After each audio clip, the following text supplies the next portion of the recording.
Hello friends, Balaji institute YouTube channel पर आप सभी का हार्दिक स्वागत है। आज हम लेकर के आए हैं सामान्य हिंदी का प्रैक्टिस सेट। देखिएगा, यहाँ पर हम लोग मॉडल पेपर लेकर के आए हैं। इसमें देखिएगा, मैं यह जो क्लास है सुपर टेट और लेखपाल के लिए महत्वपूर्ण है। इन दोनों के सिलेबस को ध्यान में रखते हुए ये क्लास को बनाई गई है। चलिएगा, हम लोग चल रहे हैं 1000 क्वेश्चनों के सीरीज में। आज का पहला क्वेश्चन है, बताइएगा स्वरों के उच्चारण में लगने वाले समय को क्या कहते हैं। बताइएगा, स्वरों के उच्चारण में लगने वाले समय को क्या कहते हैं। पहला ऑप्शन है मात्रा, दूसरा ऑप्शन है अनुस्वार, तीसरा ऑप्शन है ह्रस्व, चौथा ऑप्शन है प्लुप्त। तो क्या कहते हैं इसे? इसका पहला आंसर जाएगा मात्रा के साथ। मतलब स्वरों के उच्चारण में लगने वाले समय को क्या कहते हैं? मात्रा। आज का दूसरा क्वेश्चन है भैया, बताइएगा मनोविज्ञान की संधि विच्छेद है। बताइए, मनोविज्ञान के जो है संधि विच्छेद क्या होगी? मनोधन विज्ञान, मनोविधन ज्ञान, मनःधन विज्ञान, मनःधन विज्ञान। तो इसका कौन सा ऑप्शन होगा? इसका आंसर नंबर जाएगा सी के साथ, मनःधन विज्ञान। कौन सी इसमें संधि विच्छेद होता है? कौन सी भैया संधि है? बताइएगा। तो इसमें संधि भैया विसर्ग संधि। चलिएगा, तीसरा क्वेश्चन आज का है, बताइएगा निम्नलिखित शब्दों में विशेषण है। 4 शब्द है, इसमें से किसमें विशेषण है? पहला ऑप्शन है शैशव, दूसरा ऑप्शन है माधुर्य, तीसरा ऑप्शन है आर्थिक, चौथा ऑप्शन है बचपन। देखिए यहाँ पर जो है शैशव, बचपन और माधुर्य, ये जो है ये संज्ञा के रूपी हैं, जबकि विशेषण रूपी कौन है इसका? ऑप्शन सी के साथ जाएगा, आर्थिक। ये किसी की विशेषता होती, कोई कहता है कि आर्थिक रूप से वह अधिक मजबूत है, ठीक है, तो आर्थिक उसकी क्या हो जाए? विशेषता है। ठीक है, आज का चौथा क्वेश्चन पर हम लोग चलते हैं। बताइएगा संज्ञा का प्रतिनिधि किसे कहते हैं? मतलब जो संज्ञा अगर ना हो तो उसका जो कार्य करे उसे क्या कहते हैं? विशेषण, सर्वनाम, क्रिया या व्याकरण। इसका सही आंसर जाएगा बी के साथ।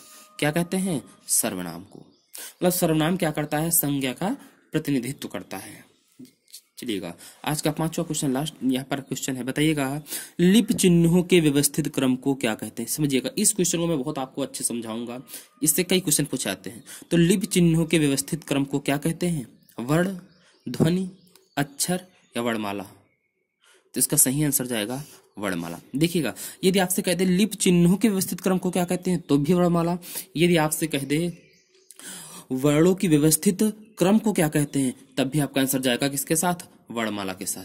चलिए चलते हैं क्वेश्चन नंबर 6 है भैया, व्याकरण की दृष्टि से कौन सा शुद्ध शब्द है? 4 शब्द हैं, इसमें से कौन सा शुद्ध शब्द है? पुष्पांजलि, मंत्री परिषद, वाल्मीकि, आध्यात्मिक। देखिएगा, इसमें से सही आंसर जाएगा आपके आंसर नंबर सी के साथ जाएगा। सही तो क्या है इसका? वाल्मीकि। चलिएगा, अच्छा बताएंगे सर इसका क्या होता है? पुष्पांजलि नहीं होता है, पुष्पांजलि होता है। इस पर क्या छोटी की मात्रा लगती है।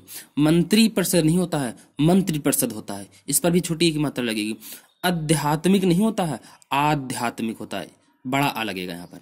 ठीक है, चलिएगा, उठाना क्रिया का अकर्मक रूप है। बताइएगा, बहुत अच्छा क्वेश्चन है। उठाना जो है इस क्रिया का अकर्मक रूप क्या होगा? उठवाया, उठाएगा, उठाया या उठना। इसका तो सही आंसर साफ साफ दिख रहा है। कौन सा आंसर जाएगा? डी के साथ, उठना। अगला क्वेश्चन बताइएगा भैया, अनुशासन में उपसर्ग है अनु, अन, अनु, आ। क्या होगा? इसका आंसर जाएगा सी के साथ, अनु। बताइए किस शब्द में प्रति उपसर्ग नहीं? ये अच्छा क्वेश्चन है। प्रतिकूल, प्रतिरूप, प्रत्यक्ष, प्रयत्न। देखिएगा, प्रतिकूल में हमें प्रति दिख रहा है साफ साफ, ये तो है इसमें उपसर्ग। बताइएगा प्रतिरूप में है प्रतिधन रूप, प्रतिरूप। ठीक है, प्रत्यक्ष, यदि आप देखिएगा संधि विच्छेद कर लेंगे तो बहुत आसानी से बता देंगे। इसमें से देखिएगा ये तो दोनों हैं, इसमें से कौन नहीं है वही हमें बताना है। प्रत्यक्ष का होता है प्रतिधनयत्न, प्रत्यक्ष, और प्रयत्न का होता है प्राधन्यत्न, प्रयत्न। तो किसमें प्रति उपसर्ग नहीं है? आंसर जाएगा किसके साथ? डी के साथ। क्वेश्चन नंबर चलते हम लोग 10 पर। बताइएगा कर्मवाच्य का प्रयोग नहीं होता है। कर्मवाच्य का प्रयोग नहीं होता है जहां कर्ता अज्ञात हो, जहां कर्ता को प्रकट ना करना हो, जहां कर्ता ज्ञात हो, जहां कर्ता निश्चित नहीं है।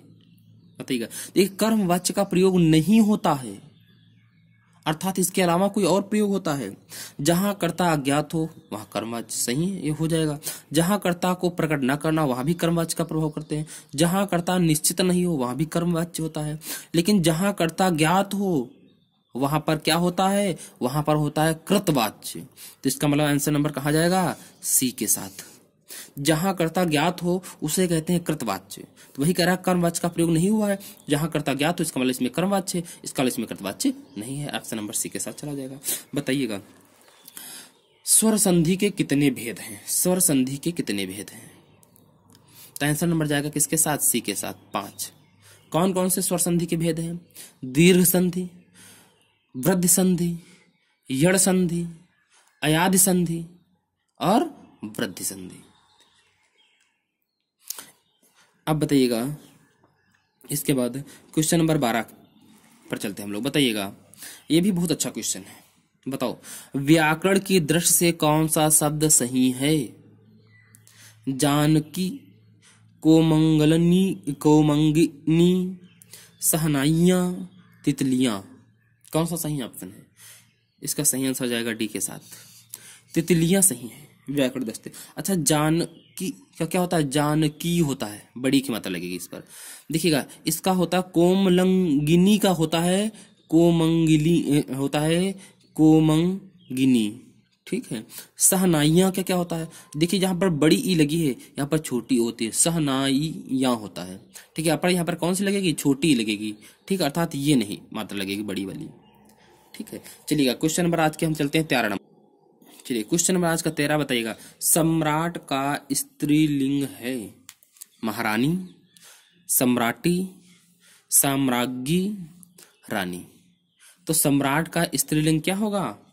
साम्राज्ञी। ऑप्शन नंबर सी के साथ जाएगा। बताइएगा गागर में सागर भरना मुहावरे का अर्थ है। गागर में सागर भरना मतलब छोटा सा गागर है, बहुत सा पानी भरना, अर्थात समझ सकते हो क्या? संक्षिप्त बात को विस्तृत रूप में कहना। ये तो उल्टा हो जाएगा इसको, संक्षिप्त बात को विस्तृत रूप से कहना, संक्षिप्त बात को संक्षेप में कहना, छोटी बात को छोटी में कहना, ये भी गलत है। विस्तृत बात को संक्षेप में कहना, बड़ी बात को छोटे में कहना, ये थोड़ा सही हो सकता है। अगला पढ़ लेते हैं पहले नंबर। विस्तृत बात को विस्तृत में कहना, बड़ी बात को बड़ी बात में कहना, ये भी नहीं होगा। तो ऑप्शन कहा जाएगा सी के साथ, विस्तृत बात को संक्षेप में कहना, बड़ी बात को छोटे में कहना। चलिएगा बताइएगा आंसर। क्वेश्चन नंबर चलते हैं हम लोग 15 पर। बताइएगा कह रहा है नारी का समानार्थी नहीं है। कौन इस चारों में कौन सा नहीं है? ये ध्यान रखिएगा, क्वेश्चन में नहीं वरना देखिएगा, वरना आप पहला देखेंगे वनिता, आपको पता होता है, बस यही टिक कर दे चले जाएंगे, आपका क्वेश्चन हो जाएगा गलत। तो नारी का समानार्थी शब्द नहीं है कि वनिता नारी का समानार्थी शब्द है, भामा है, प्रमदा है, तो फिर भार्या नहीं है। तो ऑप्शन नंबर कहा जाएगा बी के साथ। अच्छा ये बताइएगा अगर भार्या नारी का समानार्थी शब्द नहीं है तो किसका होगा? भार्या मतलब होता है पत्नी, वाइफ, ठीक है। तो इसका समानार्थी शब्द क्या होगा? भार्या क्या? पत्नी। चलिएगा क्वेश्चन नंबर चलते हैं हम लोग अगले 16 नंबर पर। बताइएगा हिंदी का मूर्धन्य ध्वनियां बताओ। हिंदी की जो मूर्धन्य ध्वनियां होती हैं, ठीक है, कौन सी हैं बताओ? चा छा जा झा पहला ऑप्शन है, दूसरे में पाफा बाभा, तीसरे में ता था दा धा है और चौथा ऑप्शन है टाठा डाढ़ा। तो इसका आंसर कहा जाएगा डी के साथ। जो मूर्धन्य ध्वनियां होती हैं वो कौन कौन सी हैं? टा ठा डा और ढा। अगर आपसे पूछा जाए बताइएगा चा छा जा झा पहला वाला ये कौन सी ध्वनियां हैं? चा छा जा झा, तो आप क्या कहेंगे बताइएगा भैया? तो ये आप कहेंगे ये तालव्य ध्वनियां हैं। चा छा जा झा कौन सी हैं ध्वनियां? तालव्य ध्वनियां हैं। और पा फा बाभा कौन सी ध्वनियां हैं? ये तो पा फा बाभा ये ओष्ठ ध्वनियां हैं। आप लिख सकते हैं, लिख दीजिएगा भैया, नोट कर लीजिएगा। ये जो हैं ये कौन सी ध्वनियां हैं? ये ओष्ठ ध्वनियां हैं। ये कौन सी ध्वनियां है भैया? चा छा जा झा, तो ये कहेंगे आप तालव्य ध्वनियां हैं, तालव्य ध्वनियां हैं। अगर आपसे पूछा है ता था दा धा ये कौन सी ध्वनियां हैं? तो आप कहेंगे ये दंत ध्वनियां हैं, दंत, ठीक है, ऊपर लगा दीजिएगा, ठीक है, एक ही लगा रहेगा। तो दंत ध्वनियां हैं। और टाठा डाढ़ा इसका तो सही आंसर जाएगा। बताइएगा भाषा, अगला क्वेश्चन है क्वेश्चन नंबर 17, भाषा की पाठ्य पुस्तकें हैं, भाषा की जो पाठ्य पुस्तकें हैं वो क्या करती हैं?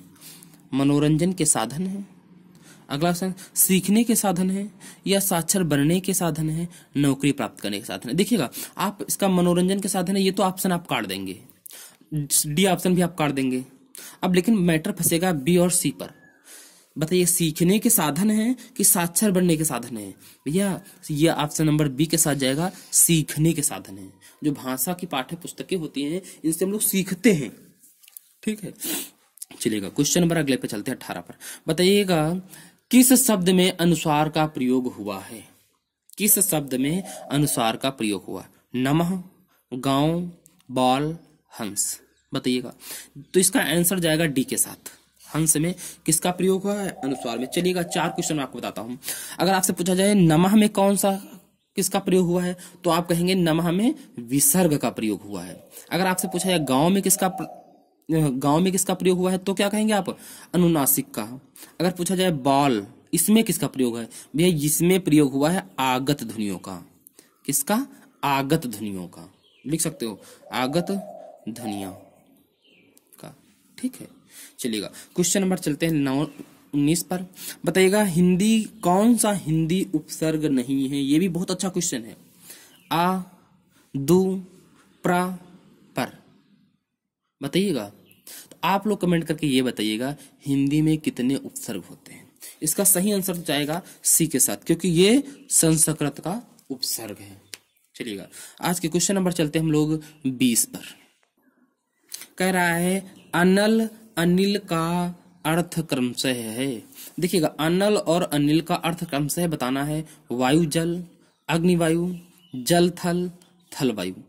तो अनल मतलब क्या होता है? अनल मतलब होता है अग्नि, और अनिल मतलब होता है वायु। तो इसका अग्नि और वायु होना चाहिए। तो ऑप्शन नंबर कहाँ जाएगा? बी के साथ, ठीक है। पंडित मदन मोहन मालवीय द्वारा संपादित पत्रिका, बहुत अच्छा क्वेश्चन है। इसके मैं 2-3 बातें बताने वाला हूं, समझिएगा। पंडित मदन मोहन मालवीय द्वारा जो संपादित पत्रिका है वो है हिंदुस्तान। कौन है? हिंदुस्तान। तो अगर आपसे ये पूछा जाएगा ये कब प्रकाशित हुई थी, तो आप कहेंगे 1885 में। कहां से? प्रतापगढ़ से। प्रतापगढ़ से प्रकाशित हुई थी। किसने? राजा रामपाल ने इसको प्रकाशित किया था। उसको संपादित किसने किया था? पंडित मदन मोहन मालवीय जी ने, ठीक है। भैया इस पर लगा लीजिएगा स्टार। ये पेपर की दृष्टि से बहुत महत्वपूर्ण क्वेश्चन है। पूछा जाएगा पंडित मदन मोहन मालवीय द्वारा संपादित पत्रिका, तो आंसर चलेगा हिंदुस्तान। अगर आपसे पूछा जाएगा हिंदुस्तान पत्रिका किसने प्रकाशित की, तो आप कहेंगे राजा रामपाल सिंह ने। अगर आपसे पूछा जाएगा इसका संपादन किसने किया, तो आप बताएंगे पंडित मदन मोहन मालवीय। कब हुआ? 1885 में। कहां से हुआ? प्रतापगढ़ से। चलिएगा क्वेश्चन नंबर चलते हैं हम लोग कहां पर? 22 पर। बताइएगा, भारतीय संगीत का जनक कौन सा वेद है? भारतीय संगीत का जनक कौन सा वेद है? अथर्ववेद, सामवेद, ऋग्वेद, यजुर्वेद। तो इसका आंसर नंबर जाएगा किसके साथ? सही आंसर तो आपका बी है। देखिएगा, मैंने यहाँ पर लिख रखा है जो अथर्ववेद है ये आपका कौन सा है? इसे जादू या टोना का वेद का। अगर पूछा जाए जादू टोना वेद किसे कहते हैं, जादू टोना का वेद किसे कहा जाता है, तो आप कहेंगे अथर्ववेद। किसे कहेंगे? अथर्ववेद। चलिएगा क्वेश्चन नंबर बताइएगा अगले पर हम लोग पहुंचते हैं 23 पर। पद्मावत के रचयिता का नाम क्या है? पद्मावत के रचयिता का नाम क्या है? तो आप कहेंगे पहला ऑप्शन है जयशंकर प्रसाद, दूसरा ऑप्शन है अज्ञेय, तीसरा ऑप्शन है मलिक मोहम्मद जायसी, ऑप्शन डी है धर्मवीर भारती। तो बताइए इसका सही आंसर जाएगा मलिक मोहम्मद जायसी। चलिएगा क्वेश्चन नंबर 24 है। बताइएगा, रामचरितमानस की भाषा है ब्रजभाषा, खड़ी बोली या खड़ी बोली, भोजपुरी या अवधी भाषा? इसका सही आंसर जाएगा किसके साथ? अवधी भाषा के साथ। Option number D. आज का लास्ट क्वेश्चन है क्वेश्चन नंबर 25। ये बहुत अच्छा क्वेश्चन है, आपसे पूछा जाता है। बताओ, कहा जाएगा हिंदी का प्रथम समाचार पत्र 1826 ईस्वी में कहां से प्रकाशित हुआ था? पहला ऑप्शन मद्रास, ऑप्शन बी है कोलकाता, ऑप्शन सी है दिल्ली, ऑप्शन डी है इलाहाबाद। तो बताइएगा, तो इसका ऑप्शन नंबर जाएगा बी के साथ, कोलकाता। चलिएगा, लेकिन आप ये बताइएगा, हिंदी का प्रथम समाचार पत्र 1826 ईस्वी में कोलकाता से प्रकाशित हुआ था, इसका नाम क्या है? कमेंट करके आपको ये बताना है सब। चलिएगा, तो आज की क्लास बताइएगा आप लोग कमेंट करके कैसी लगी है। अगर आपको क्लास अच्छी लगी है, देखिएगा मैं इस क्लास में प्रत्येक दिन में 25 क्वेश्चनों की सीरीज लेकर के आऊंगा, जिसमें आपको लगभग 20 प्रश्न जो होंगे वो कहाँ से मिलेंगे, ये व्याकरण से मिलेंगे। और 5 प्रश्न मैं प्रत्येक दिन जब इस सीरीज में लाऊंगा, प्रत्येक सीरीज में किसके कराऊंगा, साहित्य के 5 प्रश्न जो हैं, 5 से मैं 8 भी कर सकता हूँ, ठीक है। व्याकरण में उसी प्रकार से 2 घट जाएंगे, मतलब 25 प्रश्नों की सीरीज में मैं ये वाला रेशियो लेकर के लगभग चलूंगा। जो 5 प्रश्न साहित्य के होंगे, इनको मैं डिफाइन कर दूंगा, जिसमें 5 से लगभग 20 क्वेश्चन बना दूंगा। हर क्वेश्चन जितने ऑप्शन लाऊंगा सबको डिफाइन करूंगा, जैसे भी कराया था मैंने आपसे, ठीक है। अगर आपको क्लास से अच्छी लगी तो चैनल को सब्सक्राइब कर लीजिएगा। अगर बेल आइकन को नहीं ऑन किया है तो ऑन कर लीजिएगा, जिससे अगली क्लास आपको सबसे पहले मिलेगी। चलिएगा, जय हिंद, जय भारत।